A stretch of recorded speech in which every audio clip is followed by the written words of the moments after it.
नमस्ते। प्रेगनेंसी में यह जो पुस्तक है उसको ज़रूर पढ़ना चाहिए या सुननी चाहिए। यह कृष्ण कृपा मूर्ति श्रीमद् एसी भक्ति वेदांत स्वामी प्रभुपाद जी के द्वारा जो है तात्पर्य सहित व्याख्या किया गया है, जो कि इस्कॉन के संस्थापक हैं। इस पुस्तक में लीला पुरुषोत्तम भगवान श्री कृष्ण के बारे में वर्णन है। सुनते हैं आज पहला अध्याय को। इसे शेयर ज़रूर करें ताकि किसी और को लाभ हो सके, एक अच्छे और संस्कारी बालक का जन्म हो। इसके लिए यह पढ़ना या सुनना बहुत ज़रूरी है। लीला पुरुषोत्तम भगवान श्री कृष्ण श्रील व्यासदेव कृत यह श्रीमद् भागवतम के 10वें स्कंध का संक्षिप्त अध्ययन है। पहला अध्याय में देखेंगे भगवान श्री कृष्ण का अवतरण। एक बार यह संसार ऐसे राजाओं की अनावश्यक सैनिक शक्ति से बोझिल हो गया जो वास्तव में असुर थे, लेकिन वे अपने आप को राजा मान रहे थे। तब सारा संसार विक्षुब्ध हो उठा और पृथ्वी की अधिष्ठात्री देवी, जिसे कि भूमि कहते हैं, इन आश्री राजाओं से उत्पन्न अपनी विपदाओं को बताने के लिए ब्रह्मा जी के पास गई। भूमि ने गौ का रूप धारण किया और वह आंखों में आंसू भरकर ब्रह्मा के समक्ष प्रकट हुई। वह शोकाकुल थी और भगवान की करुणा जगाने के लिए रो रही थी। उसने पृथ्वी की विपदाग्रस्त स्थिति का वर्णन किया। इस वृत्तांत को सुनकर ब्रह्मा अत्यंत दुखित हुए। वे तुरंत क्षीर सागर के लिए चल पड़े, जहाँ भगवान विष्णु निवास करते हैं। ब्रह्मा जी के साथ शिव जी इत्यादि सारे देवता थे और भूमि भी उसके साथ हो ली। क्षीर सागर के तट पर आकर ब्रह्मा जी भगवान विष्णु को, जिन्होंने पहले वराह का दिव्य रूप धारण करके पृथ्वी लोक की रक्षा की थी, प्रसन्न करने का जो है उपाय करने लगे। वैदिक मंत्रों में पुरुष सूक्त नामक एक विशेष प्रकार की प्रार्थना है। समान रूप से जब देवतागण जो है इसी पुरुष सूक्त का उच्चारण करके भगवान विष्णु को प्रसन्न करते हैं और उन्हें नमस्कार करते हैं। यह ज्ञातव्य है कि जब भी किसी लोक में कोई उपद्रव होता है, उस लोक का अधिष्ठाता देव इस ब्रह्मांड के स्वामी ब्रह्मा के पास जा सकता है और ब्रह्मा जी भी परमेश्वर विष्णु के पास जा सकते हैं, किंतु वहाँ जो है वह प्रत्यक्ष दर्शन नहीं देते। वे जो है क्षीर सागर के तट पर खड़े होकर उनका प्रत्यक्ष दर्शन कर सकते हैं। इस ब्रह्मांड के अंतर्गत श्वेतद्वीप नामक एक लोक है जिसमें क्षीर सागर है। विविध वैदिक वाङ्मय से ज्ञात होता है कि जिस प्रकार इस लोक में लवण सागर है, उसी प्रकार अन्य लोकों में भी जो है अनेक प्रकार के तरल सागर हैं। कहीं क्षीर सागर है तो कहीं तेल सागर, कहीं सुरा सागर तथा अन्य प्रकार के सागर हैं। पुरुष सूक्त ही वह आदर्श प्रार्थना है जिसे देवतागण क्षीरोदक्षाई श्री भगवान को प्रसन्न करने के लिए पढ़ते हैं। क्षीर सागर में शयन करने के कारण वे क्षीरोदक्षाई विष्णु कहलाते हैं। वे ही श्री भगवान हैं जिनसे इस ब्रह्मांड के समस्त अवतार प्रकट होते हैं। जब सभी देवताओं ने श्री भगवान की स्तुति पुरुष सूक्त द्वारा कर ली तो उन्हें कोई उत्तर नहीं मिला। तब जाकर के जो है ब्रह्मा जी स्वयं ध्यान करने में लग गए और वे भगवान विष्णु ने उन्हें जो एक संदेश भेजा था, ब्रह्मा ने इस संदेश को देवताओं तक जो है प्रेषित कर दिया। वैदिक ज्ञान प्राप्त करने की यह विधि है।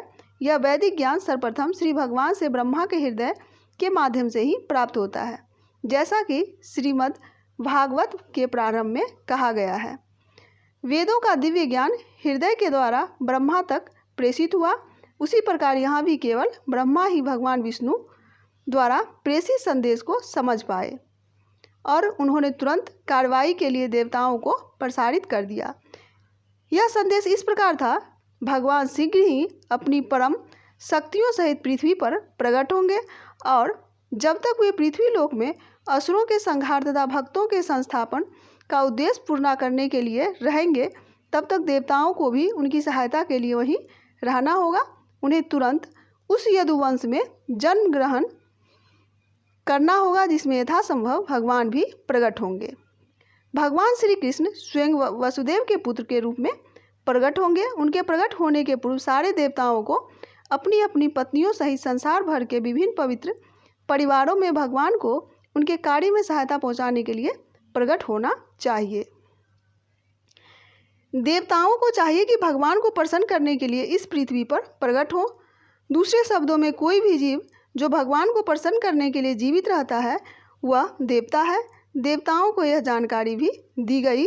भगवान कृष्ण के अवतार के पूर्व पृथ्वी पर भगवान कृष्ण का पूर्ण अंश अनंत प्रकट होगा, जो अपने लाखों फनों से ब्रह्मांड को धारण किए हुए हैं। उन्हें यह भी सूचित किया गया कि विष्णु की बहिरंगा शक्ति भी, जिससे समस्त वधजीव आकृष्ट होते हैं, परमेश्वर के आदेश के अंतर्गत उनकी प्रयोजन सिद्धि के लिए प्रकट होंगी। समस्त देवताओं तथा भूमि को भी मधुर वचनों से आदेश तथा सांत्वना देने के पश्चात समस्त प्रजापतियों के पिता ब्रह्मा जी अपने धाम सर्वोच्च लोक ब्रह्मलोक को चले गए। यदुवंश का नायक राजा सूरसेन मथुरा प्रदेश का शासन कर रहा था। राजा सूरसेन के शासन के कारण मथुरा नगरी समस्त यदु राजाओं की राजधानी बन गई। मथुरा इसलिए भी राजधानी बनी क्योंकि यदुओं का परिवार अत्यंत पवित्र था और वे जानते थे कि मथुरा ही ऐसा स्थान है जहां द्वारका के ही समान श्री कृष्ण का नित्य वास रहता है। एक बार सूरसेन के पुत्र वसुदेव देवकी को ब्याह करके अपनी नवपरिणीता पत्नी के साथ रथ पर चढ़कर अपने घर जा रहे थे। उस समय उग्रसेन का पुत्र कंस अपनी बहन देवकी को प्रसन्न करने के लिए वसुदेव के रथ के घोड़ों की राज स्वेच्छा से अपने हाथ में लेकर हाँकने लगा था। वैदिक सभ्यता के प्रथानुसार जब कन्या का ब्याह होता है तो उसका भाई अपनी बहन तथा अपने बहनोई को उसके घर ले जाता है। नवविवाहिता कन्या को अपने पिता के परिवार का बिछोड़ न खले, इसीलिए भाई उसके साथ तब तक चलता है जब तक वह अपनी ससुराल तक न पहुंच जाए। यह शोभा यात्रा अत्यंत मनोहर ढंग से निकल रही थी और कंस रथ को हाँक रहा था। तभी अचानक से आकाश से आश्चर्यजनक ध्वनि गूंजी, जिसने विशेष रूप से कंस को उद्घोषित किया, हे कंस, तुम कितने मूर्ख हो। तुम अपनी बहन तथा बहनोई का रथ हाँक रहे हो, किंतु तुम यह नहीं जान रहे हो कि तुम्हारी इसी बहन की 8वीं संतान तुम्हें जो है वध करेगी। कंस भोजवंशी उग्रसेन का पुत्र था। कहा जाता है कि कंस समस्त भोजवंशी राजाओं में सबसे अधिक आसुरी था।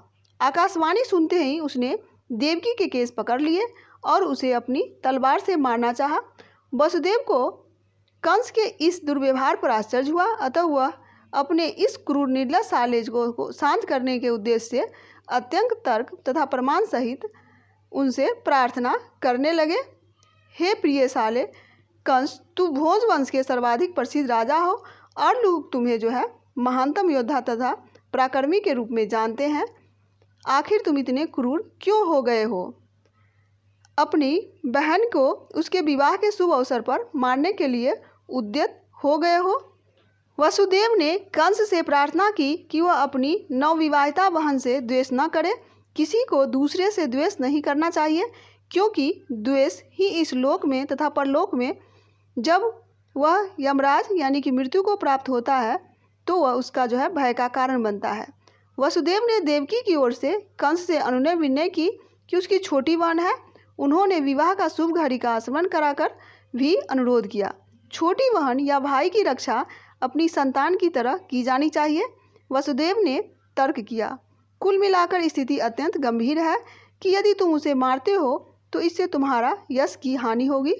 वसुदेव ने कंस को शांत करने का प्रयास किया, किंतु वह शांत नहीं हुआ, क्योंकि उसकी संगति असुरों से थी। अपनी आसुरी संगति के कारण राजसी उच्च कुल में जन्म लेकर भी वह असुर बना रहा। असुर कभी भी किसी का जो है सदुपदेश की परवाह नहीं करता। वह प्रतिबद्ध चोर की तरह होता है। भले ही कोई कितना ही नैतिक उपदेश क्यों न दे, उस पर कोई प्रभाव नहीं पड़ता। इस प्रकार जो लोग स्वभाव से आसुरी या नास्तिक होते हैं वे मुश्किल से किसी सदुपदेश को जो है ग्रहण करते हैं, चाहे उपदेश कितना ही प्रामाणिक क्यों न हो। देवता में तथा असुर में यही अंतर है। जो लोग सदुपदेश ग्रहण करके उसके अनुसार जीवन बिताने का प्रयास करते हैं वे देवता कहलाते हैं, और जो ऐसे सदुपदेश को ग्रहण करने में अक्षम होते हैं वे असुर कहलाते हैं। जब वसुदेव कंस को शांत करने में असफल रहे तो असमंजस में पड़ गए कि अपनी पत्नी देवकी को किस तरह रक्षा करें। संकट उत्पन्न होने पर बुद्धिमान व्यक्ति को चाहिए कि यथासंभव इस संकट स्थिति से जो है बचने का प्रयास करे, किंतु यदि सारी बुद्धि लगाने पर भी वह विकट स्थिति को टालने में असफल रहे तो यह उसका दोष नहीं है।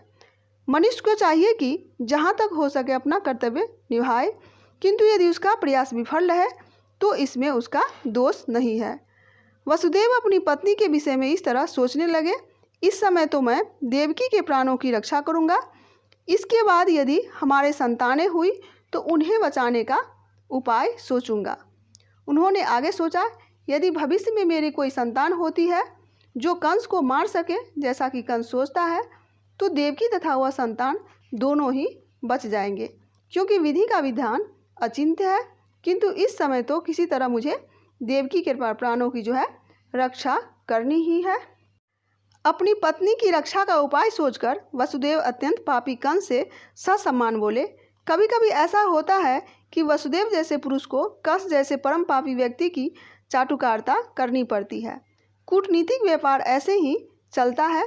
यदि भी वसुदेव अत्यधिक खिन्न थे, किंतु ऊपर से मुस्कुराने लगे। कंस अति जो है निर्दय था, इसीलिए उन्होंने इस निर्लज को इस प्रकार संबोधित किया, हे मेरे प्रिय कंस, तुम यह मान लो कि तुम्हें अपनी बहन से कोई खतरा नहीं है। तुम्हें खतरा की आशंका इसीलिए है क्योंकि तुमने आकाशवाणी सुनी है, किंतु यह खतरा तो तुम्हारी बहन के पुत्रों से आना है, तो इस समय यहाँ उपस्थित नहीं है, और कौन जानता है कि भविष्य में पुत्र हो या नहीं। इस विचार से तुम अभी सुरक्षित हो, न ही तुम्हें अपनी बहन से डरने की कोई कारण है। यदि उसका पुत्र उत्पन्न होते हैं तो मैं वचन देता हूँ कि मैं उन सबों को लाकर आवश्यक कार्रवाई के लिए तुम्हारे समक्ष प्रस्तुत करता रहूँगा। कंस वसुदेव के वचनों के महत्व को जानता था और वह उनके तर्क से आश्वस्त हो गया। फलतः उस समय वह अपनी बहन के जघन्य वध से विरत हो गया।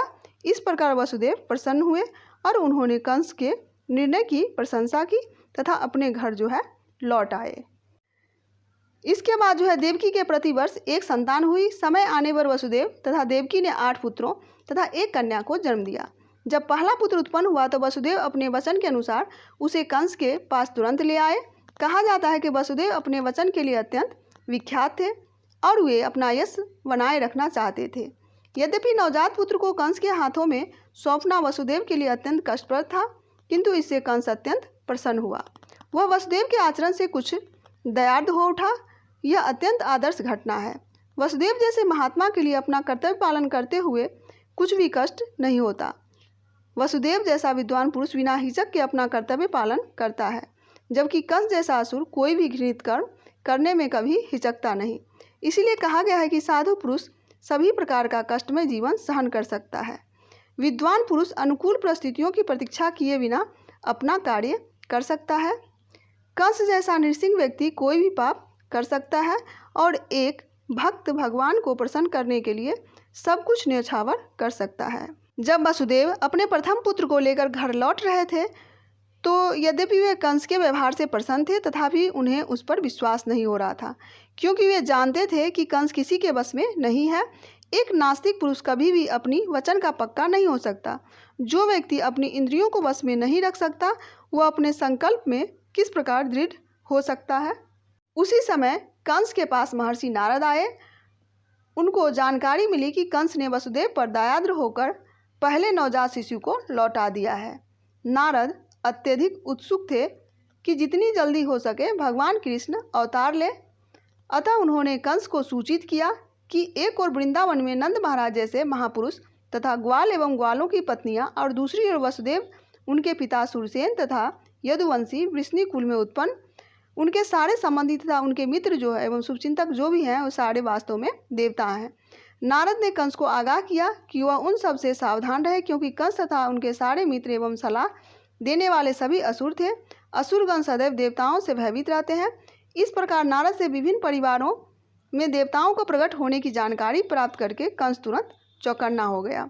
वह समझ गया कि चूंकि देवता अब प्रकट हो चुके हैं, अतः भगवान विष्णु का भी शीघ्र ही आगमन होगा।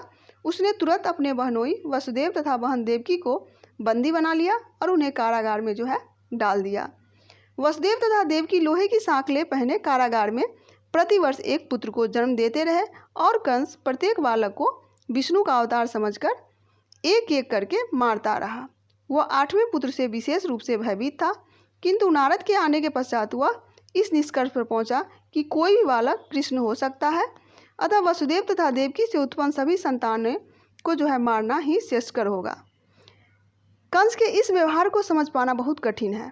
संसार के इतिहास में ऐसे अनेक उदाहरण प्राप्त हैं जब राज परिवार के लोगों ने अपनी अभिलाषा की पूर्ति के लिए अपने पिता, भाई या सारे परिवार तथा मित्रों को वध किया है। इसमें कुछ भी आश्चर्यजनक नहीं था, क्योंकि आश्रय वृत्ति वाले राज परिवार के लोभी लोग अपनी नित्य अभिलाषाओं के लिए किसी का भी वध कर सकते हैं। नारद की कृपा से कंस अपने पूर्व जन्म से अवगत हुआ। उसे पता चला कि वह पूर्व जन्म में कालनेमी नामक असुर था, जिसका वध विष्णु द्वारा हुआ था। उसने भोज परिवार में जन्म लेकर यह निश्चय किया था कि वह यदुवंश का घोर शत्रु बनेगा। चूंकि कृष्ण उसी परिवार में जन्म लेने जा रहे थे, अतः कंस अत्यधिक भयभीत था कि पूर्व जन्म की ही भांति कृष्ण के हाथ वह जो है मारा जाएगा। सबसे पहले उसने अपने पिता उग्रसेन को बंदी बना लिया, क्योंकि वह यदु, भोज तथा अंधक वंशों का प्रमुख राजा था। उसने वसुदेव के पिता सुरसेन के राज्य पर भी अधिकार जमा लिया और अपने आप को इन समस्त देशों का राजा घोषित कर दिया। इस प्रकार जो है लीला पुरुषोत्तम भगवान श्री कृष्ण के अंतर्गत भगवान श्री कृष्ण का अवतरण नामक प्रथम अध्याय का जो भक्ति वेदांत तात्पर्य है वह पूर्ण हुआ। अब जो है दूसरा अध्याय को देखेंगे। धन्यवाद।